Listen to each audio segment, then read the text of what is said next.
साहब, तो समिति के सदस्य हैं माननीय राजीव जी शुक्ला, माननीय महेश जी खरे, माननीय अवधेश जी बघेल, माननीय नारायण प्रसाद जी सोरखिया जी, भाई साहब जो जिले के सचिव हैं, बहन कुमारी मुस्कान गुप्ता जी जो जिले की सह सचिव हैं, श्री मनोज जी शास्त्री जी, श्री संतोष सिंह जी चौहान जी, और यहाँ पर उपस्थित मेरे सभी बुजुर्गजन, माताओं बहनों, युवा साथी। विधायक बनने के बाद प्रथम बार इसी कार्यक्रम में आने का सौभाग्य मिला। तो राष्ट्रीय स्वयंसेवक संघ के आनुषंगिक संगठन विद्या भारती जो मुझे सौभाग्य मिला, इसके लिए मैं हृदय से बहुत बहुत आभारी हूँ विद्या भारती का, जिसमें मुझे आज आने का सौभाग्य। कोप सिंह जी भाई साहब ने परसों आग्रह किया तो मैंने कहा मैं जरूर आऊंगा। अगर मेरी किसी कार्यक्रम की शुरुआत संघ के एक स्वयंसेवक के नाते संगठन से होती है तो इससे बड़ा सौभाग्य मेरे लिए और कुछ हो नहीं सकता, क्योंकि मैं यहाँ तक जहाँ तक पहुँचा हूँ एक स्वयंसेवक के नाते संगठन के आशीर्वाद से।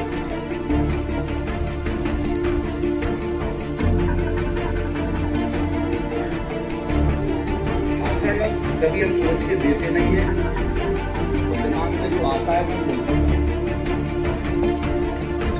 मैं आप लोगों से विनम्र आग्रह करता हूँ,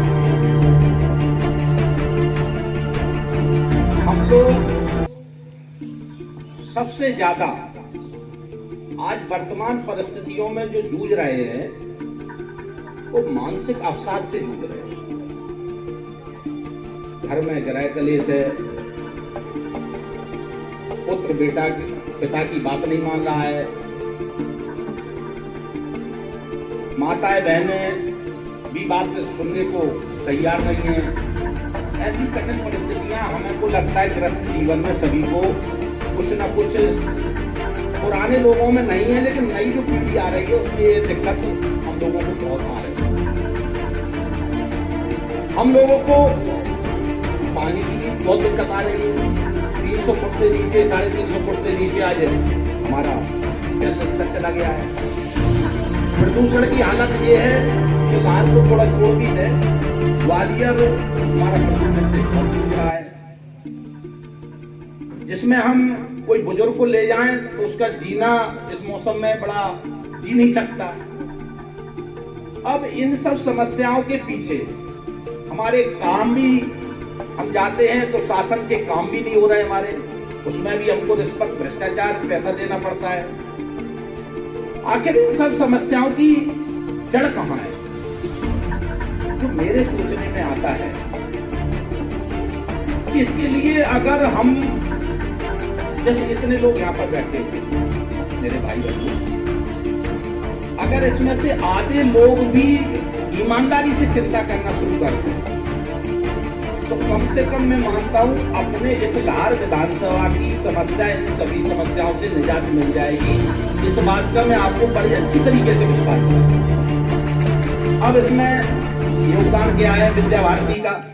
हम लोग विद्या भारती के कार्यक्रम में तो आए और कार्यक्रम को हमने सुना और इसके बाद हम चले जाएंगे, लेकिन भाइयों मैं आप लोगों से कहना चाहता हूं, हमारी इस भारत देश की पृष्ठभूमि है, उसकी जड़ हमारी जो प्रथम पीढ़ी है, अगर उसको अपने 13-14 साल की उम्र तक अगर संस्कार अपन दे पाए तो आप समझोगे आपकी सभी समस्याओं का हल बहुत सरल है।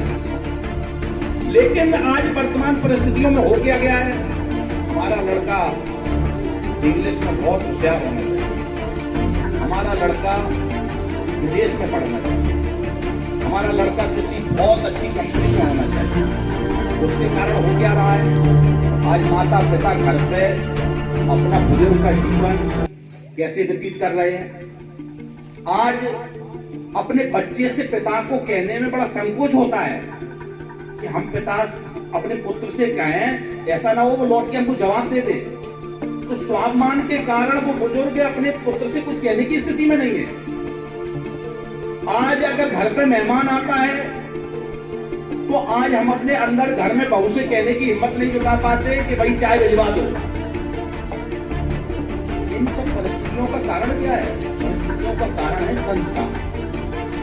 अगर आप इंग्लिश कॉन्वेंट स्कूल में पढ़ाओगे, इंग्लिश पढ़ना बुरी बात नहीं है, तो एक आवश्यकता के अनुसार इंग्लिश को भी पढ़ना चाहिए, लेकिन हम लोग करते क्या है, जो संस्कार का समय है वो अपने प्यार में और बच्चों को दूरी बना करके वो संस्कार देना चाहिए।